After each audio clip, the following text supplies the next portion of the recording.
Hello, my lovelies, and welcome to episode 44 of the Prosperous Yogini podcast. And today is all about, as a yoga teacher, keeping our practice alive. This comes up quite a bit for me in my mentorship program. Those that join are often feeling quite overwhelmed, burnt out.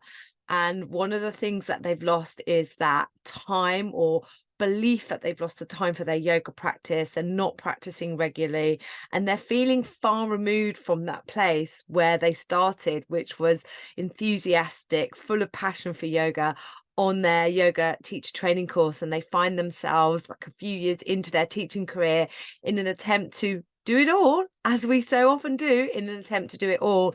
They've sacrificed their practice. And there's lots of reasons why this has happened. And there's no criticism here, because I want to let you guys know, in the 14 years that I've been teaching, that there's been periods of my life for various reasons, and sometimes related to my business. There's been times in my life where my practice has definitely been on hold or has not been as frequent or as consistent as I would like.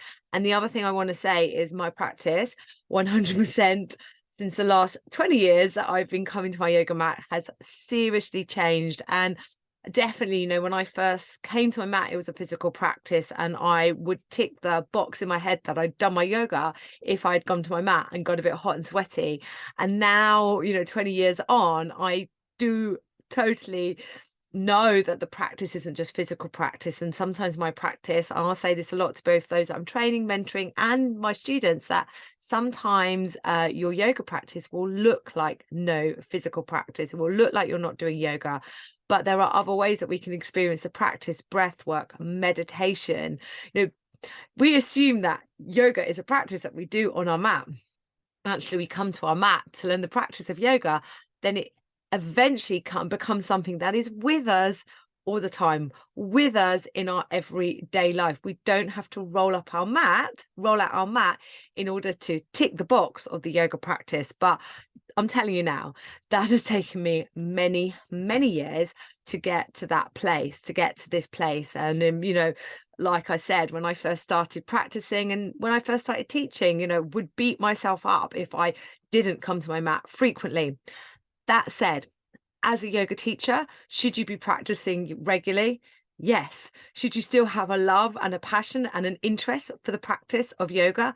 Hell yes. Okay. And we can get bogged down by life. We can get bogged down by what we feel, all the things that we need to do or should do in order to have that profitable, successful yoga business. And that can take us away from our practice, our passion, and our joy of just being human and exploring the body, which ultimately for me is what I think the yoga practice is. It is to explore what it is to be human, to pay attention to ourselves, our breath, our body, our mind, our spirit. Anyway, that's a topic for another day. So as yoga teachers, the root of what we're doing, you go right down to the core of what it is we're doing as a yoga teacher. So last week, or I can't remember, it wasn't last week, but a few weeks ago, I was talking about teaching being the skill, regardless of subject. You've got to go out and just teach in order to get better at that skill of teaching. Behind that, there needs to be a passion and interest in what it is, the subject that you're sharing, because that passion and interest has led you to become, I'm going to put in inverted commas, I know you can't see me unless you're watching on YouTube, an expert in that subject. Now, I know many of you right now, or imposter syndrome is going to kick in, because you're like, but I'm not an expert in yoga, and that's why I'm struggling to teach. Okay, we can never know everything we need to know about the subject of yoga. It is so massive. But trust me, I'm just going to let you know that you will know more than your students. You are more than qualified as a yoga teacher to guide those students that are coming to you through their practice. Okay, so let's move on from that expert topic. But ultimately, in order to become that person who is in a position to teach a subject, your subject is something that really interests you, that you are passionate about, that it doesn't feel like a chore that you've got to learn about it. It doesn't feel like, oh God, I have really got to come to my yoga mat today. Now, again, caveat here, sometimes it does feel like that. And that is part of the practice sometimes. But ultimately, overall, it is a joy to practice yoga. It is a joy to share the practice of yoga. And at the root of what you do as a yoga teacher, you are sharing your experience of the practice.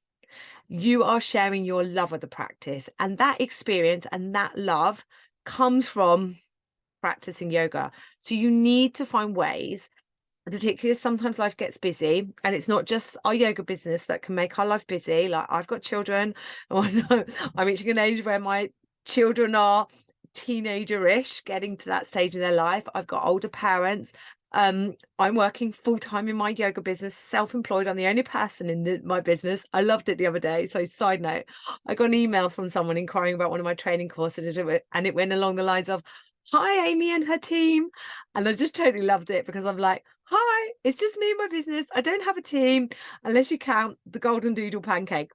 Anyway, yeah, it's just me running my full-time, relatively large yoga business. And in the mix of that is children and friends and family and a hubby who's busy as well. So yes, sometimes it's nothing to do with all the needs of running a yoga business. Sometimes life gets in the way. Sometimes we have other commitments, other unplanned commitments sometimes, that take us away from rolling out our mat and practicing.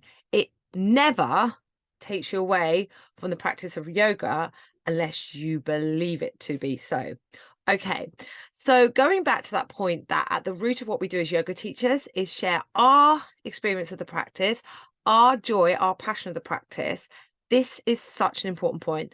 Not just that, in order to keep that alive, you've got to keep, practicing yoga.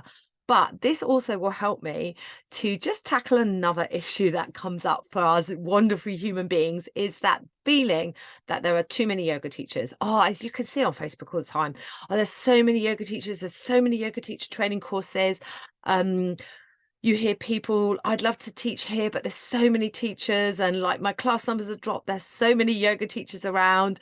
You can feel the scarcity behind it, this belief that there basically is too many yoga teachers, that there isn't enough for people that will want to practice yoga to go around. And this is absolute BS. This is absolute BS. This is a scarcity mindset born out of fear, somehow that we've missed the boat, or somehow that there isn't room for any more yoga teachers. So you see these training courses and you feel like they are a threat to you. Look, I get it. But there is just one of you. You are totally, totally unique. You are the only person that has had your experience of the yoga practice. So that means when you come to teach yoga, you are teaching yoga from your unique experience. And nobody else can replicate that. So there is room for us all, because what your experience of the practice and that you share in your teaching, there's going to be a group of people, there's going to be a tribe of people that absolutely love that absolutely need that energetically will align with that and want to be taught with you. And there's going to be people that are like, this isn't for me. And good job that there are other yoga teachers out there, so everyone can find the right energy, the right frequency of teacher that they want to practice with. So there is room for us all. Scarcity mindset is born out of fear, and I don't mean like in an overly negative way. Like, our beautiful human brain wants to keep us safe, a fear of things not working out for us, a fear of things failing. So it's much easier before we get going to say, actually, don't get going. You want to be a yoga teacher. Well, have you seen how many yoga teachers there are in your local area? Have you seen how many yoga teachers there are on Instagram? You've missed the boat. That's your brain talking there. That's your brain trying to keep you safe. Whereas your soul is screaming at you. You love yoga. Go out and teach it. Go out and share this passion that you have. You are meant to be a yoga teacher. And if you ignore that, you will just feel conflict. So scarcity is born out of fear. Don't listen to it. The world's a big place. There are billions and billions of humans on this planet.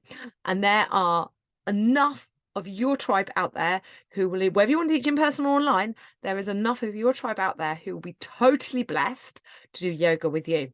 I shall leave that point for another day. I need to talk about scarcity and sufficiency and abundance on another podcast. Let me stay focused, easier said than done, on keeping our practice alive. So, however long you've been teaching, if you could cast your mind back to that time when you did sign up to your yoga teacher training course, I think this is an interesting time to just come and think about how our practice might have shifted in this phase. And I don't think this is, really spoken about actually enough, that actually committing to a yoga teacher training course, yes, does enhance your practice. It's a great way to deepen your practice, but it will actually change your relationship with your practice, because it becomes not just about you coming to your mat and practicing yoga, but it also becomes something where you're analyzing the practice of yoga, you're studying teaching methodology, you're creating lesson plans and sequences, and then practicing on how to deliver that. And that does change your relationship with yoga. And it can sometimes, and this comes up in my mentorship program, and I get this completely. It says also can sometimes make going to other yoga classes hard, because you have been training, you've been working on like analyzing delivery, analyzing sequencing, and then you go to a yoga class and your brain starts thinking, oh, would I have done this? Would I have done that? Would I have oh, I like that. I'm going to teach like that. Not to mention, I have this problem, and I'll talk about this a bit later on. But when I go to an in-person yoga class myself, I'm the student. As someone who's been teaching yoga and looking at human bodies, looking and feeling the energy of human bodies, because this is something when I teach in person that I definitely tap into this skill. I will be reading the room in terms of visually reading the room and looking at the body, but I also feel it. And when I go to a class to be a student, I find those two things really hard to switch off, really hard, like to not go, oh, that knee slightly out of alignment, or just feeling the energy of the people around me. And it has in the past, definitely pre-COVID, when it was all in person, sometimes made it quite challenging for me to actually really enjoy going to an in-person yoga class. But that's just me personally. That's a unique problem to me. But I'm sharing that because actually that might be something that you experience as well. So training to be a yoga teacher just changed our relationship with the practice. And I feel like there's almost like we go through a phase where we get into our yoga teacher training, we start really studying, how to do, what is yoga? How do we break it down into its component parts? How do we then create a sequence and then of movement, and then deliver this to a group of people so they understand what we're asking them to do, and they receive our intended benefit of the practice? Then we go out and teach, and there's so much going on, so much new stuff to learn. And then I think we can easily, at this point, if we don't just keep an eye out for it, begin the process of learning our connection to losing our connection to the practice, because we're getting further removed from coming to our mat and practicing yoga. So what I mean by that is it's very, very common for trainee teachers and for those of us that are new to teaching to use our planning for our weekly classes as our practice. So we're planning what to deliver to our students, their bodies, what will suit them and their stage of development. We count that as our practice. I know that sometimes yoga teachers even count going to the class and teaching the class as their practice. And if that is you, like we've all done it now and again, we've all gone through the odd sun salutation and thought, yes, I've moved my body today. But really, as a teacher, when you're holding that space, part of holding that space is you've got your eyes, I say you've got your eyes on the prize, which means you've got your eyes on your students. So you may be doing some of the movements with them, but most of the time, and even while you're taking these movements, you're looking at your students. You're, ideally verbally instructing, particularly as an in-person class, verbally instructing, walking around the room, using your eyes and other senses, if they're available to you, other senses to check in with your students, and verbally instructing them through the practice, maybe where necessary, demonstrating. But overall, in your yoga class, not a huge amount of practice for you, and you're not focusing on you. Even if you are making the shapes, you're not focusing on you. So no more counting teaching as practice. I mean, that said, of course, we do get to move as our job. That's one of the pros of the job. But it's not focused movement on you. It's not movement that is paying attention. It's not movement where you are paying attention to your body, what it is to be human. It's not your practice, okay? But I get it when we're pushed for time, when we're thinking, I've got to plan these classes and I want to do my practice as well, that we might then think, well, if I plan this class and I'll practice and I'll tick that box, and I'm teaching a vinyasa class tonight, so I'll get to do some moving, so I'll tick those boxes. That's fine. And some weeks it may go like that, but it's not a long-term strategy to keep the joy and the experience of the yoga practice alive in your energetic body, alive in you. So then I do think there's an element here of people pleasing. I go back to this point I make a lot. 75%. Google it. How many yoga teachers in the world are women? And Google will come back at you. And it's about 75%. You don't need Google to tell you that. Go on Instagram, look in studios. The majority of yoga teachers are women. The majority of the workforce in terms of yoga, those people going on the ground, teaching these classes, 75% of them are women. Now, I'm not saying that it shouldn't be a bit more even. It shouldn't be a bit more 50-50. And I certainly believe that in an industry that is immensely profitable, that female yoga teachers and male yoga teachers, those of us going in and teaching classes, should definitely be able to make a good living from this. But again, that's a topic for another day. Okay. But the majority of the workforce are women, and as women, we are wonderful creatures, but we have a tendency to over deliver and put the needs of others first. And this is, I think, one of the key reasons why we can see our connection to our practice, our connection to our regular practice fade, because we put the needs of our students first. We put the needs of other people, our friends, our family first. And on the bottom of the list is your yoga practice. And you get to the end of the day and it hasn't happened. How do I know that? That sometimes is me. It still is me sometimes. So just check in with that. And I think it's very worth, as we check in with that, making that value point that we are worthy too, that for us to be this teacher, this confident teacher, or appear confident, but us to be this confident teacher that is sharing the joy that is yoga with our students, for us to turn up every week energetically the best version of ourselves. And I don't mean that we turn up every week, full of energy and feeling great, because we're human beings and our energies will go up and down. But for us to really maintain this role as a yoga teacher, then our yoga practice matters. And therefore, you prioritize in your week spaces for that. That means a little bit of time management comes down to planning your time. Where in the week will I do my practice? Where is there a set time? I mean, ideally, this is hard. I know I've got children. Like I do sometimes slightly roll my eyes when you see these wonderful pieces of advice on social media to like have a morning routine. I get up, I meditate, I do a few rounds of sun salutations. Like, I'd really love to do that, but I get up and the kids need breakfast. And if it's a school day, they need packed lunches making and getting ready and taken to school. So any form of meditation and yoga will start after that. Okay. But if you haven't got kids and there is time, then of course you may be able to carve out a daily routine. That's the dream. And it doesn't have to be first thing in the morning, and it can fit around children. And those of you that are there with babies and toddlers, you're like, Amy, you have no idea. There is no practice here. I do totally get that. And that's what I mean about there being times and phases of your life where your practice looks very, very different. So when my children were very young and I had very little childcare, and when I had childcare, I was going out and teaching yoga. And I was breastfeeding and co-sleeping. It was very hard to get out to an evening class when my husband was home at the evening. My practice very much didn't fall by the wayside. That was the wrong word, but it did for a bit feel like it stopped. And then I was like, why am I not practicing yoga? I'm told myself I haven't got time. I haven't got time to practice. By the time the kids are asleep, I'm done.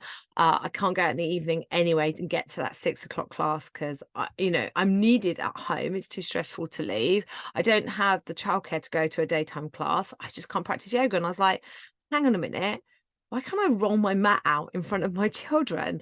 And this was a bit revelationary for me.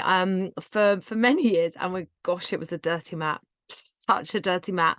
But for many years, I had a mat in the middle of we had in our first house an open plan living room.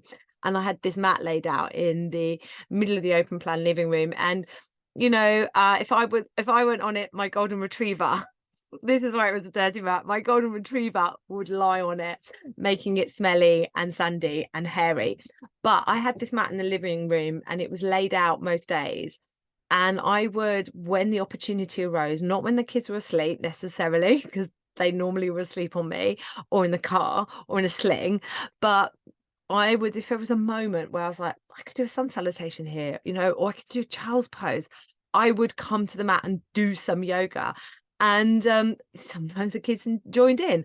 Sometimes it was totally chaotic, and I'm trying to do, a sun salutation with a child licking my face. And I just had to get over this idea of this preconceived idea, this belief that I had created, that I somehow needed to have some quiet, special place to do yoga in, to do my practice, to move my body. And this really changed things for me. Then even today, it sticks with me, even on those days where I think, I just don't have time today. I'm like, hang on, I have time to do a sun salutation. And then it's amazing how sun salutation just leads into something else and leads into something else. And 10 minutes later, I've moved my body and I feel a whole lot more better. And I've kept my joy and my experience of the practice alive. So when I come to my trainee teachers, when I come to those in my mentorship program, when I come to those in my classes, that I am still sharing from that place of experience and that place of joy. So, and I've talked primarily in this podcast today about the practice as a physical practice. And of course, we know that it isn't just a physical practice. And as I have aged, as I have matured, my practice has changed. And definitely what's come in for me in recent years, breath to some extent. I feel like the breath has always been with me, actually, but meditation and sitting in that quiet space, surfing for me is meditation, but just noticing that these things are in a meditative state.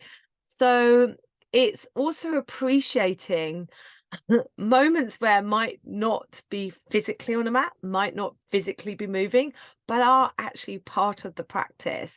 I had a lovely friend who was had two very young children. She was a yoga teacher as well, and her partner split up, so she was a single mom with two young children.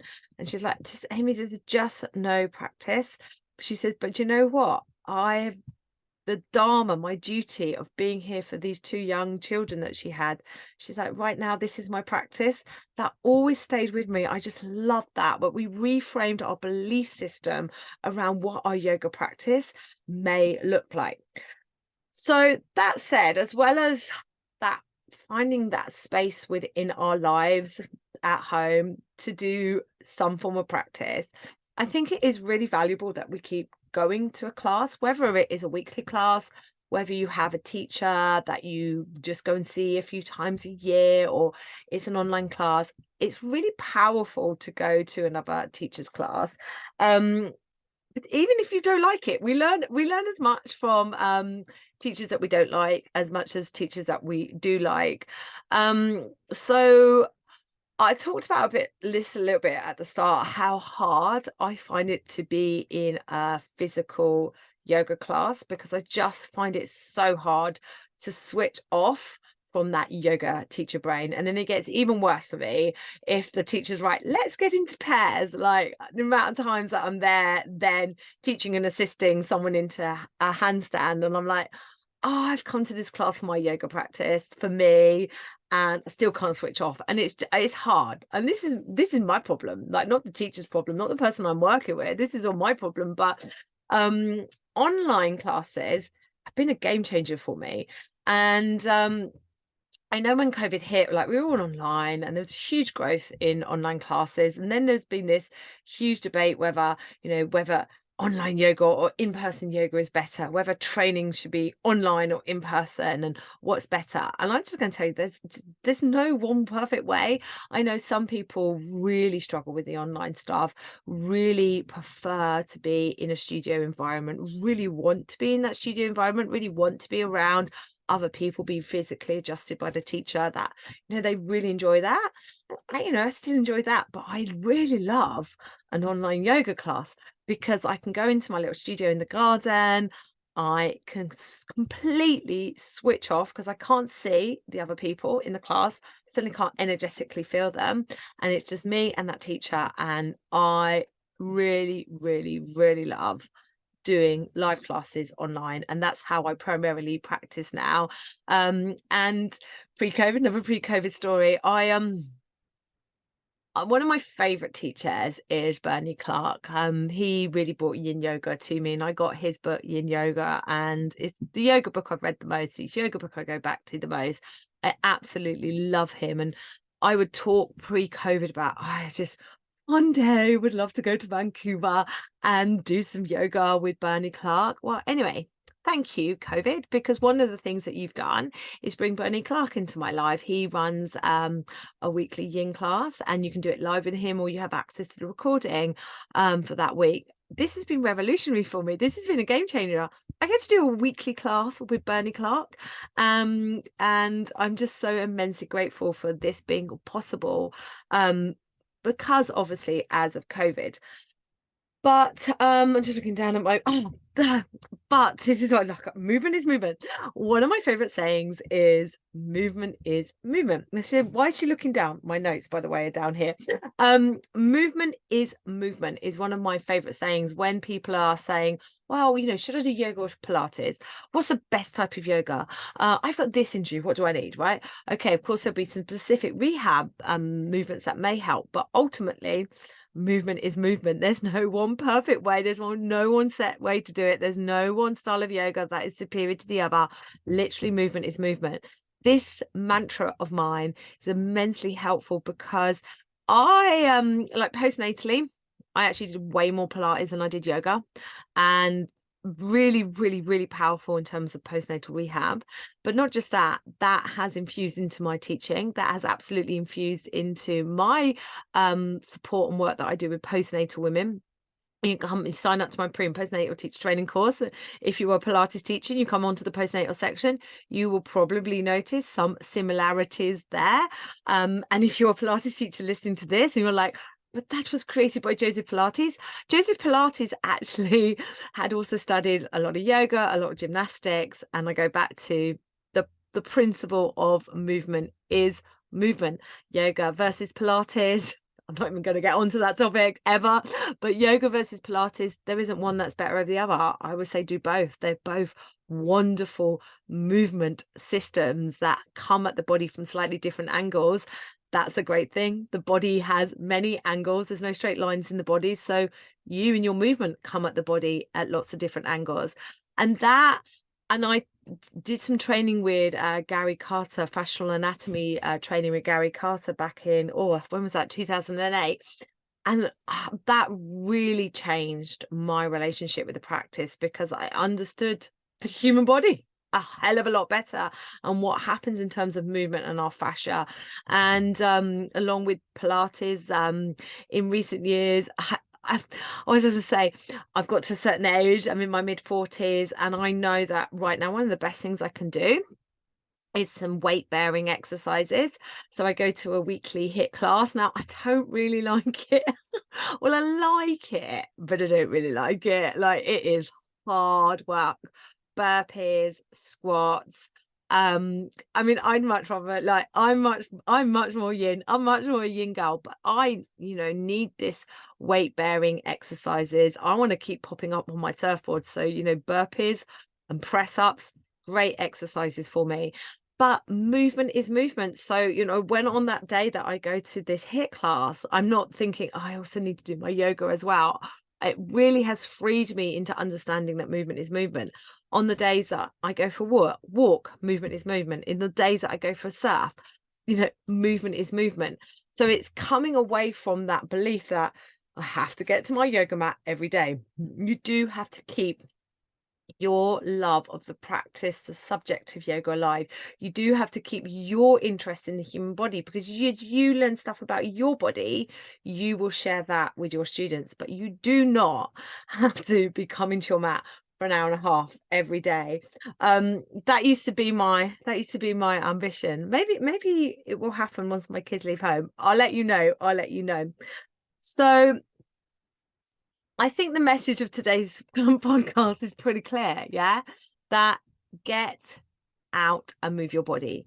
Get out and stay connected to the practice of yoga. Stay connected to the root reason why you first of all parted with large sums of money and a lot of time and a lot of effort and training to be a yoga teacher.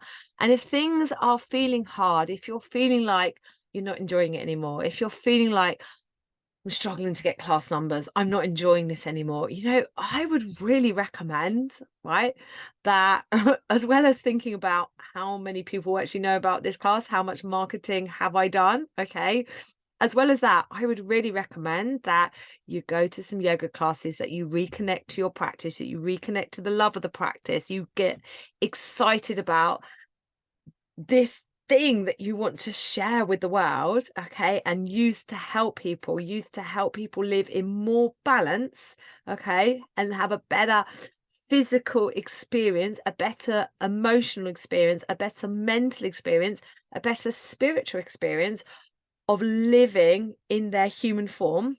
And ultimately, I think that's what yoga is.